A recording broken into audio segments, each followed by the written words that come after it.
भारत ने फिर बढ़ाई कतर की मुश्किलें। खोज निकाला ऐसा मेटल जो करेगा 80 साल की एनर्जी खपत पूरी। अपनी गैस पर घमंड दिखाने वाला कतर अब खाएगा अपने ही मुंह की। भारत पूरी तरह एक्शन लेने के लिए हुआ तैयार।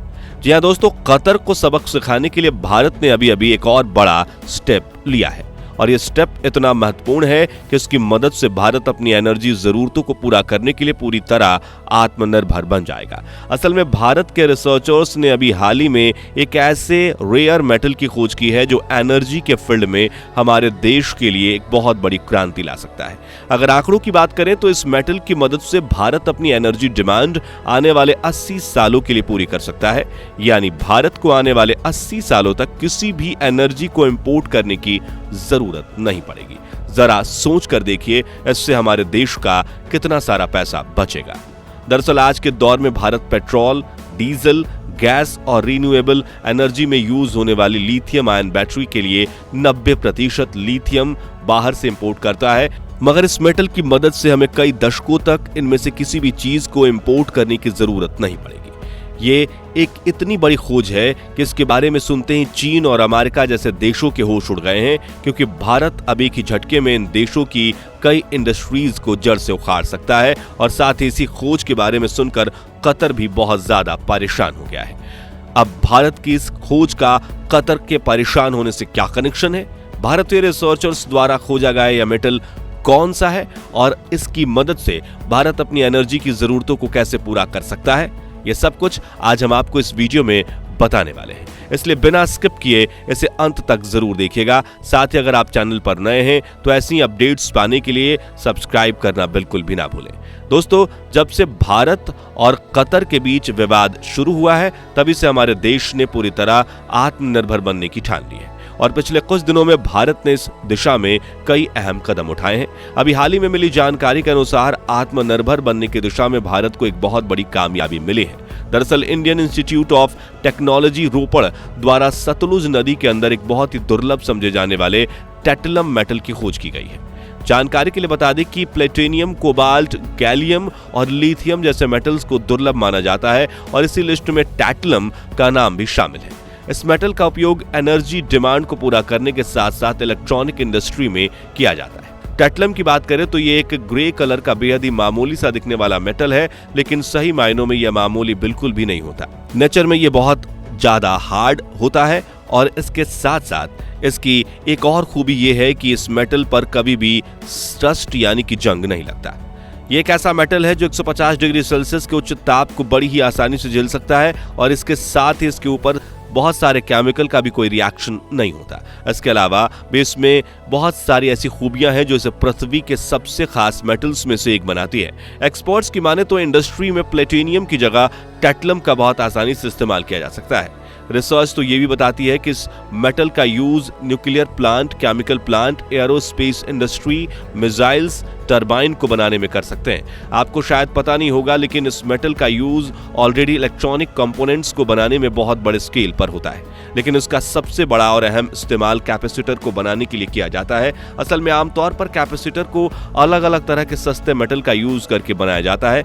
वहीं अगर कैपेसिटर बनाने में टैटलम का यूज किया जाए तो उनकी एनर्जी स्टोर करने की क्षमता नॉर्मल कैपेसिटर से बहुत ज्यादा बढ़ जाती है और कह सकते हैं कि यही टैटलम की सबसे बड़ी खासियत है। असल में कुछ समय पहले एक एक्सपेरिमेंट के तौर पर भारत के सुपर कैपेसिटर को डेवलप किया गया था। इसे बनाने में टैटलम का इस्तेमाल किया गया था और यह इतना पावरफुल था कि इससे बैटरी को भी रिप्लेस किया जा सकता था। टैटलम से बने इन कैपेसिटर की एक खासियत यह भी है कि नॉर्मल बैटरी की तुलना में इसकी चार्जिंग साइकिल बहुत ज्यादा है। साथ ही इनके अंदर एनर्जी स्टोर करने की क्षमता भी बैटरी से बहुत अधिक है। इसके चलते एक्सपर्ट्स ऐसा मानते हैं कि यह आराम से लिथियम आयन बैटरी को रिप्लेस कर सकता है। और अब क्योंकि टेक्नोलॉजी दिन प्रतिदिन बेहतर होती जा रही है, ऐसे में टैटलम की मदद से ऐसे आधुनिक बैटरीज को बनाया जा सकता है जो इलेक्ट्रिकल व्हीकल्स इंडस्ट्री को पूरी तरह से बदल कर रख देंगी। ये बैटरी न सिर्फ बहुत तेजी से चार्ज हो सकती है, बल्कि बहुत कम स्पेस लेकर भी एक व्हीकल को सिंगल चार्ज में आराम से 500 किलोमीटर तक की रेंज दे सकती है। यही कारण है कि इस समय इस मेटल को इतनी ज्यादा इंपॉर्टेंस दी जा रही है। यानी भारत अगर सतलज नदी में इस मेटल के बड़े भंडार को खोज लेता है तो इसकी मदद से हमारी एनर्जी की सारी जरूरत पूरी हो जाएगी। कच्चे तेल से लेकर गैस और लिथियम तक हमें कुछ भी इंपोर्ट नहीं करना पड़ेगा और इसका सीधा सीधा असर अपनी गैस पर अकड़ दिखाने वाले कतर के ऊपर पड़ेगा। दरअसल दोस्तों, भारत अपनी नेचुरल गैस की जरूरत को पूरा करने के लिए कतर के ऊपर निर्भर है, जहां ये अपनी जरूरत के करीब 50% गैस कतर से इंपोर्ट करता है। और कतर को सबसे ज्यादा इसी बात का घमंड है क्योंकि उसको लगता है कि भारत को उसकी जरूरत है और अपनी इस जरूरत की मजबूरी में वो इसका कुछ नहीं बिगाड़ पाएगा। यही कारण है कि कतर जैसा छोटा देश आज हमारे 8 पूर्व नए सैनिकों को मौत की सजा देने का ऐलान कर रहा है और बार बार आग्रह करने पर भी वो हमारी कोई बात सुनने को तैयार नहीं है। लेकिन भारत ने अब कतर के इस घमंड को तोड़ने के लिए कमर बांध ली है और सतलज नदी में टेट्लम का मिलना इस दिशा में एक बहुत बड़ी कामयाबी माना जा रहा है, क्योंकि भारत को अगर दबकर नहीं रहना है तो उसे अपने ऊर्जा स्रोतों को जरूर खोजना होगा और उसे आत्मनिर्भर हर हाल में बनना होगा। वैसे सिर्फ टेट्लम की खोज ही नहीं बल्कि भारत ने अपने एक मित्र देश की मदद से भी कतर को सबक सिखाने का पूरा प्लान बना लिया है। वो कैसे, चलिए आपको इसके बारे में बताते हैं। असल में भारत के इस मित्र देश ने अभी अभी अपने यहाँ गैस के बहुत बड़े भंडार खोज निकाले हैं और इस गैस का सीधा फायदा भारत को पहुंच सकता है क्योंकि इस देश के साथ हमारे रिश्ते बहुत अच्छे हैं और साथ ही ये देश कतर का दुश्मन भी है। आप में से काफी सारे लोग समझ गए होंगे मैं सऊदी अरब की बात कर रहा हूं। जानकारी के लिए बता दें कि आज के समय में सऊदी के अंदर भारत की 700 से ज्यादा कंपनियां काम कर रही हैं और इनमें से ज्यादातर कंपनियां ऐसी हैं जिनका बिजनेस तेल और गैस से जुड़ा हुआ है। यानी ये सभी बहुत बड़ी बड़ी कंपनियां हैं जो भारत की इकोनॉमी को स्ट्रांग बनाने में अहम रोल निभाती हैं। अब सऊदी में खोजे गए गैस के भंडारों की अगर बात करें तो इन्हें सऊदी की सबसे बड़ी और विश्व प्रसिद्ध कंपनी सऊदी अरामाको के द्वारा खोजा गया है और इस कंपनी के भारत की कंपनी L&T के साथ बहुत अच्छे संबंध हैं। सऊदी अरामाको जो कंपनी है वो भारत के L&T के साथ बहुत सारा काम कर सकती है और उसकी तरफ से यह घोषणा की गई है कि उसके द्वारा अभी हाल ही में सऊदी के अंदर गैस के 2 बहुत बड़े भंडार खोजे गए हैं। दरअसल कुछ समय पहले ही एक्सपर्ट्स द्वारा यह अंदाजा लगाया गया था कि सऊदी में 333 ट्रिलियन क्यूबिक फीट जितने गैस भंडार हो सकते हैं और अब इसकी खोज होना भी शुरू हो गई है।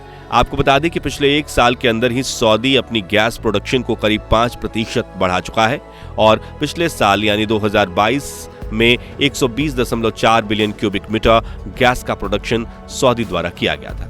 अब वैसे तो सऊदी अपनी गैस किसी को नहीं बेचता क्योंकि उसकी खुद की ही जरूरतें इतनी हैं कि उसके पास गैस बच ही नहीं पाती, लेकिन अब गैस के ये 2 नए भंडार मिलने के बाद बहुत ज्यादा चांसेस हैं कि सऊदी अब तेल के साथ ही गैस भी एक्सपोर्ट करे और सऊदी से ये गैस भारत को मिल सकती है। इसके 3 बड़े और अहम कारण हैं। पहला कि ये भारत सऊदी का बहुत अच्छा मित्र है और ये दुनिया में हमारे सबसे बड़े ट्रेडिंग पार्टनर्स में से एक है। दूसरा, सऊदी कतर से नफरत करता है और इनकी आपस में बिल्कुल भी नहीं बनती। और तीसरा, L&T एक ऐसी भारतीय कंपनी है जिससे पूरे मिडिल ईस्ट में बहुत बड़े बड़े प्रोजेक्ट्स और कॉन्ट्रैक्ट मिलते हैं। बल्कि अभी कुछ समय पहले ही बात करें तो पूरे मिडिल ईस्ट में L&T कंपनी को 4,50,000 करोड़ रुपए का ऑयल रिफाइनरी कॉन्ट्रैक्ट मिला है। ऐसे में बहुत ज्यादा चांसेस हैं कि अगर आने वाले समय में सऊदी अपनी गैस को एक्सपोर्ट करता है तो उसका सबसे पहला ग्राहक भारत ही होगा और भारत के पास कतर को रिप्लेस करने का यह बहुत अच्छा मौका है। कतर को यह लगता है कि भारत को उसके अलावा कहीं से गैस नहीं मिलेगी, लेकिन वो ये नहीं जानता कि भारत ने अपनी गैस जरूरतों को पूरा करने के लिए सिर्फ सऊदी ही नहीं बल्कि मोजाम्बिक, वेनेजुएला और इराक जैसे देशों को भी विकल्प के तौर पर रखा है और भारत जब चाहे कतर से गैस लेना खुद ही बंद कर सकता है। इतना नहीं, भारत इस फील्ड में आत्मनिर्भर बनने के लिए भी पूरे प्रयास में लगा हुआ है, जिसके बाद उसे किसी देश से गैस लेने की जरूरत नहीं होगी। अगर इनमें से एक भी प्लान काम कर गया तो कतर को उसकी औकात पता चलने में देर नहीं लगेगी और तब भारत उसके सामने गुजारिश नहीं बल्कि अपने नौसैनिकों को रिहा करने का हुक्म देगा और नुकसान से बचने के लिए कतर को ये हुक्म मानना पड़ेगा। वैसे आपको क्या लगता है, भारत कतर को सबक सिखाने के अपने इस मिशन में कामयाब होगा या नहीं? कमेंट करके जरूर बताएं। बाकी दोस्तों, आज की हमारी इस वीडियो में बस इतना ही था। वीडियो अच्छी लगी हो तो इसे लाइक और शेयर जरूर करना और अगर आप हमारे फेसबुक पेज पर नए हैं तो पेज को फॉलो भी जरूर करें। मिलते हैं जल्दी ही एक ऐसी ही और इंटरेस्टिंग वीडियो में, तब तक के लिए गुड बाय, जय हिंद।